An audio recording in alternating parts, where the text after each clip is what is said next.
আদম নবীরে ডাক দিয়া কয়, আদম ভয় পায়েন না, ভয়ের কারণ নাই, আমি সাথে আছি। আল্লাহু আকবার বলেন। আদম আলাইহিস সালাম অন্ধকার দেখে ভয় পাওয়া যায়। কেনই বা ভয় পায়? কারণ জান্নাতের মধ্যে দিন আর রাত নাই, সব সমান। জান্নাতের ভিতর অন্ধকার বলতে কিচ্ছু নাই। বনি আদমের টেনশনের কোনো কারণ নাই। টেনশন হয় যেই কারণে মানুষ কারেন্ট চলে গেলে খুশি হয় না, কষ্ট পায়? কষ্ট পায়। এই কষ্টের কোনো কাজ জান্নাতের ভিতরে নাই। বেহেশত আজা কে আজারে নবাসাদ, বেহেশত আজা কে আজারে নবাসাদ, কাছে রাবা কাছে কারে নবাসাদ। মানুষ কোনো শব্দ বলবে, কষ্ট কারো কাছে গিয়া শেয়ার করবে, ভালো লাগতেছে না ভাই, এত শীত, খারাপ লাগতেছে, শরীরটা ভালো না, জ্বর ঠান্ডা, এই হাসি কাশি, কত কিছু যে অভিযোগ করে। জান্নাতের মধ্যে কোনো অভিযোগের জায়গা নাই, অভিযোগের কোনো কারণও জান্নাতের মধ্যে নাই। শুধু আরাম আর আরাম। এই আরামের ব্যবস্থা করেছেন যিনি, তিনি কে? আল্লাহ। ওই জান্নাতের ভিতরে তো সব আলো আর আলো। আদম নবী তার জীবনে অন্ধকার দেখে নাই, জন্ম হয়েছে জান্নাতের ভিতরে, বোঝেন না? যেই পোলায় ঢাকা শহর বিল্ডিং এর মধ্যে আরামে থাকে, ওরে যদি কুড়ে ঘরে দেন জঙ্গলের মধ্যে, ও ভয় পাইব না? আদম নবী তো দুনিয়ায় আসছে, দুনিয়ায় আসা ভয় পেয়ে গেছে। আরে অন্ধকার, কিচ্ছু দেখা যায় না, কেমনে থাকবে এই জমিনে? হঠাৎ আদম আলাইহিস সালাম দেখতেছে, ওই যে সকাল হচ্ছিল যখন, সুবে সাদেক হইছে, সুবেকে সাদেকের সময় তাকায় দেখে পূর্ব আকাশে সুবে সাদেকে যখন শুভ্র শুভ্র ভাব সাদা হইতেছে, জমিনটা একটু ফর্সা ফর্সা ভাব। যেই টাইমে আমরা কি পড়ি, ফজরের নামাজ পড়ি আজান দিয়া, এই টাইমটা আদম নবী দেখা, আরে হাত দেখা যায়, শরীর দেখা যায়, ওই যে একটা গাছ দেখা যায়, ওই যে একটা পাহাড় দেখা যায়।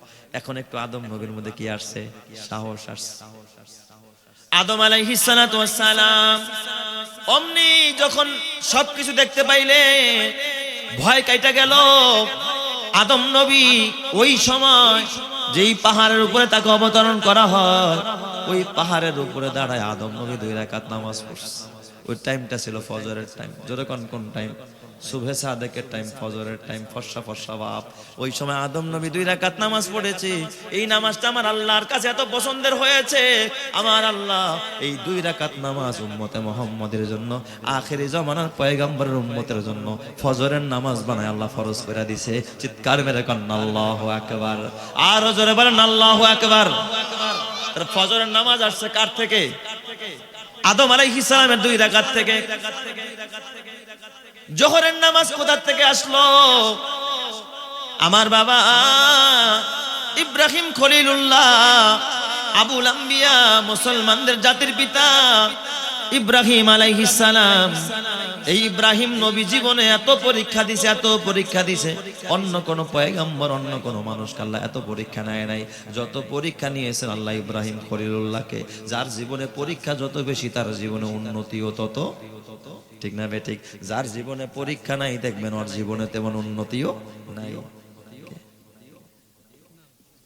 ও সচিব সাহেবকে সামনে বসতে দেন। আসেন ভাই, সামনে আসেন। কেমন আছেন? আসেন, কাছে আসেন, কাছে আসেন, সামনে আসেন।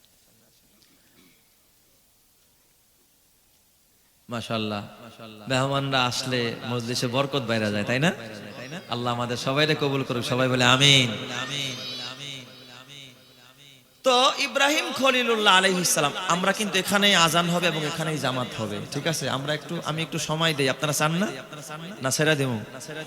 তাইলে থাকবেন এখানে, ঠিক আছে? নামাজ এখানেই পড়বো ইনশাআল্লাহ। আমরা আশেপাশের মসজিদগুলোতে যারা আছেন এখানেই নামাজ পড়বেন, আজকে ওখানে যাওয়ার দরকার নেই, এখানে নামাজ পড়বো ইনশাআল্লাহ। রাজি আছি তো ইনশাআল্লাহ? আল্লাহ তুমি কবুল করো, জোরে কান আমিন। ইব্রাহিম আলাইহিস সালাতু ওয়াস সালামকে অনেক পরীক্ষা দিতে হয়েছে। আগুনের পরীক্ষা, নমরুদ তাকে ধরে আগুনের মধ্যে ফেলায় দিয়েছে। 40 দিন পর্যন্ত ইব্রাহিম নমরুদের আগুনের মধ্যে, কয় দিন? 40 দিন। আল্লাহ তাআলা ডাক দিয়া কয়, কুলনা ইয়া নারু কুনি বারদাও ওয়া সালামান আলা সাবু মুসা ইন্না লামুদরাকুন। ও মুসা, আমরা তো ধরা খায়া গেলাম। ইন্না লামুদরাকুন, মুসা গো, ওই যে দেখো ফেরাউনের বাহিনী দেখা যায়, এখন ধরা খায়া গেছে। সামনে নদী, নদীতে ঝাঁপ দিলে ডুববে মরমু। আর ডাইনো ফেরাউনের বাহিনী বামেও পেছনেও, যাওয়ার কোনো রাস্তা। মুসা পয়গম্বর তখন কি বলেন দেখেন কেমন ঈমান। সব একদিকে, মুসা একা একদিকে। ডাক দিয়া বলে কাল্লা ইন্না মাইয়া রাব্বি সায়াহদিন, খবরদার, না না না, তোমরা ভয় পাও না, চিন্তা করো না, আমাদের সাথে যদিও দুনিয়ার কেউ নাই কিন্তু আছেন একজন, তিনি কে? আরো জোরে বলেন না, আমাদের সাথে আছেন কে? ইন্না মাইয়া রাব্বি সায়াহদিন, আমার রব আমার সাথে আছে, আমার রব আমার রাস্তা দেখাবে। আল্লাহ ডাক দেয়া কয় পয়গম্বর মুসা, ওয়া আলকিমা ফি ইয়ামিনিকা, ও মুসা তোমার ডান হাতে ওটা কি? তুমি ফালায়া দাও, নদীর মধ্যে বাড়ি মারো। যখন আঘাত করেছে আল্লাহ 12টা রাস্তা বানায়া দিছে, 12টা রাস্তা দিয়া মুসা নবী পার হয়ে ওপার চলে গেছে। চিৎকার মেরে কান্না আল্লাহু আকবার। মুসা নবী পার হয়ে কয়ে গেছে, ওপারে চলে গেছে, ওপারে পার হয়ে গেছে। ফেরাউনের বাহিনী ওই রাস্তা দিয়া যখন ঢুকে, ওরা ঢুকার পরে মাছ পয়েন্টে যখন গেছে, আল্লাহ তাআলা ডাক দেয়া পানি রে আগের মতো হয়ে যা। পানির মধ্যে আল্লাহ তাআলা ফেরাউনের বাহিনীকে ডুবায়া মেরা ফেলাইছে। মুসা নবী এই দৃশ্য দেখে বেজান না খুশি, খুশি হয়ে গেছে। আল্লাহর ডাক দেয়া, আল্লাহ তুমি এত পারো আমি আগে জানতাম না। আল্লাহ তুমি পারো তবে জানি, কিন্তু এইভাবে যে পারো তা আমার জানা ছিল না। শুকরিয়া আদায় করছে আল্লাহ, 3 দিকের বিপদে তুমি মুহূর্তের মধ্যে শেষ করে দিলা, 3 দিকের শত্রু বাহিনীরে তুমি শেষ করে দিলা। আল্লাহ কম করে হইলো তো তোমার শুকরিয়া আদায় করতে আমার 3 রাকাত নামাজ পড়া দরকার। মুসা কালিমুল্লাহ ওই জায়গার মধ্যে রবের শুকরিয়া আদায় করলেন, 3 রাকাত নামাজ পড়লেন। এই 3 রাকাত নামাজ আমার রবের বড় পছন্দ হয়েছে। আর ওই সময়টা ছিল বেলা ডুবার সময়, ওই সময়টা ছিল সন্ধ্যার সময়। আমার আল্লাহ রব্বুল আলামিন 3 রাকাত নামাজ উম্মতে মুহাম্মাদের জন্য ফরজ করে দিয়েছে। চিৎকার মেরে কন্না আল্লাহু আকবার। আরো জোরে বলেন আল্লাহু আকবার। এ আমার বাবা, বাকি রইল এশার নামাজ। জোরে কোন নামাজ? এশার নামাজ। আমার রব্বুল আলামিন এই এশার নামাজ কেন ফরজ করলেন? এটা কেন 4 রাকাত করলেন? আমার আল্লাহ তার একজন জলিল কদর পয়গম্বর হযরত দাউদ আলাইহিস সালাম, তিনিও ছিলেন একজন পয়গম্বর, এবং সারা পৃথিবীর বাদশা তার ছেলে হযরত সুলাইমান আর তার বাবা হযরত দাউদকে আল্লাহ তাআলা এ বাবা বাদশাহী দান করেছিলেন। সর্বপ্রথম যেই নবী বাদশাহী পায় তার নাম দাউদ, আর এর পরবর্তী যিনি বাদশাহী পাইছে ওই নবীর নাম হযরতে সুলাইমান আলাইহিস সালাম। বাবাও ছিলেন বাদশা, ছেলেও ছিলেন বাদশা। জোরে কোন সুবহানাল্লাহ। এই দাউদ আলাইহিস সালাতু ওয়াস সালাম, ওনার কাছে একে একে 3টা 4টা বিচার আসলো। দাউদ আলাইহিস সালাতু ওয়াস সালাম বিচার করতেছে, কিন্তু আল্লাহ তাআলা তার ঘরে একটা নিয়ামত দান করছে, ছোট্ট দাউদ, ছোট্ট বাচ্চা। বাবাই বিচার করার পরে ছেলে কয়, বাবা বিচারটা এমনে না করে এমন করলে ভালো হইতো। বাবাই দেখতেছে আমার থেকে আমার ছেলের বুঝটা বেশি ভালো। সুবহানাল্লাহ। যখন সবাই পাপা খামনাহা সুলাইমান, আল্লাহ বলে আমি এই বিচারের বুঝ আমার সুলাইমানকে দান করে দিলাম। ছোট্ট মানুষ কিন্তু তাকে আমি বড় আকলমান বানায়া দিছি। চিৎকার মেরে কন্না আল্লাহু আকবার। সবগুলোর ফায়সালা হযরত সুলাইমান আল্লাহ তাআলা বুঝ দিয়া দিছে। হযরত সুলাইমান পয়গম্বর যখন বিচারের একটা সিদ্ধান্ত বাবারে বুঝায়া দিল, বাবাই শুকরিয়া আদায় করতে গিয়া, আর এই সময়টা ছিল রাতের বেলা, সুলাইমান আলাইহিস সালাম, দাউদ আলাইহিস সালাম তখন 4 রাকাত নামাজ পড়লেন। আল্লাহ তাআলা উম্মতে মুহাম্মাদের জন্য এই নামাজটাকে পছন্দ করেছে। ওই সময় মানুষ যখন কোনো নিয়ামত পায়, নিয়ামত পেয়ে যখন শুকরিয়া আদায় করে আল্লাহ খুশি হয়ে যায়। ওই নামাজটাকে আল্লাহ তাআলা উম্মতে মুহাম্মাদের জন্য ফরজ করে দিয়েছে। চিৎকার মেরে কন্না আল্লাহু আকবার। তাই আমরা নামাজ পড়ি কয় ওয়াক্ত? জোরে কোন কয় ওয়াক্ত? ফজর, জোহর, আসর, মাগরিব, ইশা। এই জন্য ফজরে 2 রাকাত, জোহরে 4 রাকাত, আসরে 4 রাকাত, মাগরিবে 3 রাকাত, এশাতে 4 রাকাত। এ আমার বাবা, হাতে পায়ে ধরে বলি আজকে আমরা এই নামাজ পড়তে চাই না। নামাজে গেলে বের হওয়ার লিগা পাগল হয়ে যায়, কতক্ষণ মসজিদ থেকে বের হবে, আছে না নাই? অথচ আল্লাহর নবীর একজন সাহাবীর কথা বলে শেষ করবো রে বাবা। নবীজির একজন সাহাবী নাম তার আব্দুল্লাহ আনসারী রাদিয়াল্লাহু তাআলা আনহু। কেমন নবী ভক্ত ছিলেন, কেমন আল্লাহর প্রতি তার অনুরাগ ছিল। হযরত আব্দুল্লাহ আনসারী রাদিয়াল্লাহু তাআলা আনহু নামাজের পর সব সময় নামাজ পড়ে, কিন্তু নামাজ পড়ে পিছনের কাতারে, আসে সবার পরে, যায় সবার আগে। এটা কিন্তু মুনাফিকের খাসলাত। এটা কার খাসলাত? মুনাফিক। কিন্তু সাহাবী তো কোনোদিন মুনাফিক হইতে পারে না। সাহাবায়ে কেরাম নবীর কাছে গিয়া বিচার দিল, ইয়া রাসূলুল্লাহ, ইয়া হাবিবাল্লাহ, আপনার আব্দুল্লাহ আনসারী আসে সবার আগে, যায় সবার, আসে সবার পরে, যায় সবার আগে, পিছনে আইসা সালাম ফিরাইতে দেরি, দৌড়ায় দেখে আবার চলে যায়। আপনার সাহাবী কি মুনাফিক হয়ে গেল কিনা? নবী আমার ডাক দিয়া কয়, ও সাহাবীরা, দূর থেকে কোনো ধারণা করা যাবে না। আমি আমার সাহাবীর বাড়িতে যাব, বাড়িতে গিয়া দেখবো আমার সাহাবী কেন এই কাম করে, এরপরে সিদ্ধান্ত নেব সে মুনাফিক হইছে কিনা। নবীজি আমার সাহাবীদেরকে নিয়ে যখন রওনা করলেন আব্দুল্লাহ আনসারীর বাড়িতে, সকালবেলা নবীজি ফজরের পর বাসায় গেলেন। বাসায় গিয়া নবীজি প্রথম সালাম দিলেন, ডাক দিলেন, আব্দুল্লাহ আনসারী ঘরে আসুনি। কোনো জবাব নাই, কোনো সাড়া নাই, ঘরের দরজা খুলে না। নবীজি আওয়াজ দিছেন, দ্বিতীয়বার নবীজি আবার আওয়াজ দিলেন, আব্দুল্লাহ আনসারী ঘরে আসুনি। কোনো জবাব নাই, কোনো আওয়াজ নাই। তৃতীয়বার নবীজি যখন ডাক দিলেন, অনেকক্ষণ পর ভিতর থেকে বলছে, লাব্বাইক ওয়া সাদাইক ফিদাকা আবি ওয়া উম্মি ইয়া রাসূলুল্লাহ, আমি আব্দুল্লাহ হাজির। জোরে কোন সুবহানাল্লাহ।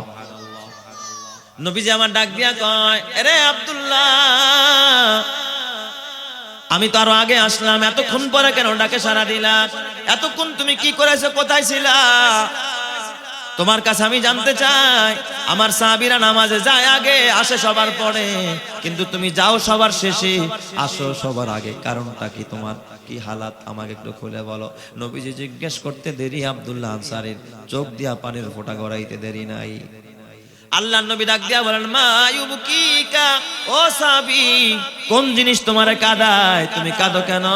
সাহাবী ডাক দিয়া বলেন, ইয়া রাসূলুল্লাহ, ইয়া হাবিবাল্লাহ, ওগো নবীজি, আমার পরিবারে আমরা 4 জন মানুষ, আমার 2টা ছোট ছোট বাচ্চা, আমার বিবি আর আমি। ইয়া রাসূলুল্লাহ, আমাদের 4 জনের পোশাক মাত্র একটা, আর বাকি কিছু আছে ছিঁড়া অর্ধেক, ছিঁড়া অর্ধেক, শরীরের অর্ধেক ঢাকা আর অর্ধেক খুলে যায়। ইয়া রাসূলুল্লাহ, নামাজের সময় তো 70টা ঢাকা নামাজ পড়তে হয়। আমি যখন মসজিদে যাই, আমি ওই চাদরটা পরি, ওইটা দিয়ে আমি নামাজ পড়ি। আমি যদি মসজিদে আপনার সাথে তাসবিহ পড়ি, অপেক্ষা করি, আমার বিবি কাপড় না থাকার কারণে, সতর না ঢাকার কারণে নামাজ পড়তে পারবে না। ঘরের ভিতরে একটা গর্ত বানায় দিছে, আমার বিবি ওখানে বসে থাকে। আমি আবার কাপড়টা খোলা বিবিরে দেই, আমি আবার সিরা কাপড়টা পরি, আমার বিবি যখন নামাজ পড়ে। এইভাবে আমরা পালা বদল করে নামাজ পড়ি। এ যুবক ভাই, আজকে তোমার কাপড়ের অভাব নাই, নামাজের ঘরের অভাব নাই, মসজিদের অভাব নাই, জায়গার অভাব নাই, কিন্তু তুমি নামাজ পড়ো না। সাহাবায়ে কেরাম এত কষ্ট করেছে, তারপরেও নামাজ ছাড়ে নাই। এই কথা বলার পর নবী আমার কাঁদতেছে, ডাক দেখা, সাহাবীরা, ও সাহাবীরা, আমার আব্দুল্লাহর এত অভাব, কাপড় কেনার মতো টাকা নাই, কে আছো? আমার আব্দুল্লাহর জন্য 2 সেট পোশাকের ব্যবস্থা করে দেবা। হযরত ওসমান কয়, ইয়া রাসূলুল্লাহ, আমি ব্যবস্থা করে দেব। হযরত ওসমান কাপড় আনার জন্য গেলেন। কাপড় আইনা যখন ঘরের দরজায় দাঁড়াইলেন, ঘরের ভিতর থেকে দেখতেছে গুনগুন গুনগুন করে কান্নার আওয়াজ। কে যেন ঘরের ভিতরে বাচ্চাদের মতো কাঁদতেছে। নবীজি সাহাবীরা ডাক দিয়া বলে, ও আব্দুল্লাহ, তোমার ঘরে কে কাঁদে? ডাক দিয়া বলে, ইয়া রাসূলুল্লাহ, আপনি তো বলেছেন হারাম খাওয়া যাবে না, হারাম ভক্ষণকারীর দেহ জান্নাতে যাবে না।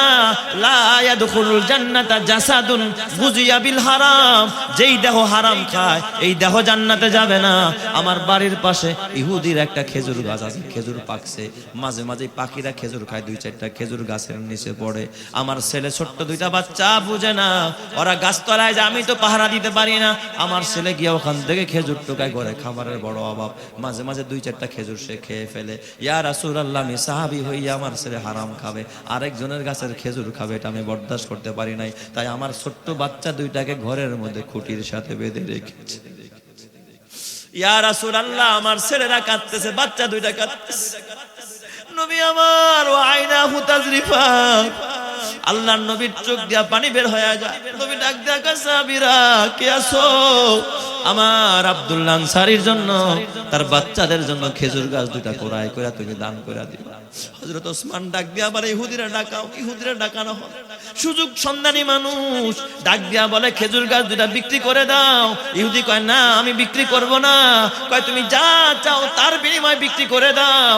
কয়, বিক্রি করতে পারি যদি এর বিনিময়ে তুমি আমারে 20টা খেজুর গাছ দিতে পারো। হযরত ওসমান ডাক দিয়া কয়, 20টা না, আমার একটা বাগান তোমারে দিয়া দিব, এর বিনিময়ে তুমি খেজুর গাছটা তুমি বিক্রি করে দাও। এই একটা বাগান দিয়া খেজুর গাছটা কোরায় কইরা এই খেজুর গাছ দুইটা হযরত আব্দুল্লাহ আনসারীকে দান করে দিলেন। চিৎকার মেরে কন্না আল্লাহু আকবার। যাদের প্রেমেতে তুমি গো আজ হলে দিওয়ানা, এরা জেনে নাও কেউ কবরের সাথী হবে না, কেউ বুঝা তোমার নিবে না সেই হাসর ময়দানে। কি আমল তুমি করলে নিয়ে যাবে সেইখানে, ফুল ফোটে যেমন ঝরে তেমন খোদার বাগানে, আয়ু কতক্ষণ কার এখানে কে বলো জানে। এই মহল কোঠা সোনা দানা সব পরে রবে, এই সব কবরে নিয়ে গেছে কে বলো কবে। এই দালান কোঠা জমিদারি সব পরে রবে, এই সব কবরে নিয়ে গেছে কে বলো কবে। 2 গজ জমি কয়েক গজের ওই সাদা কাফন, শুধু এইটুকুতেই হবে তোমার জেনে নাও দাফন।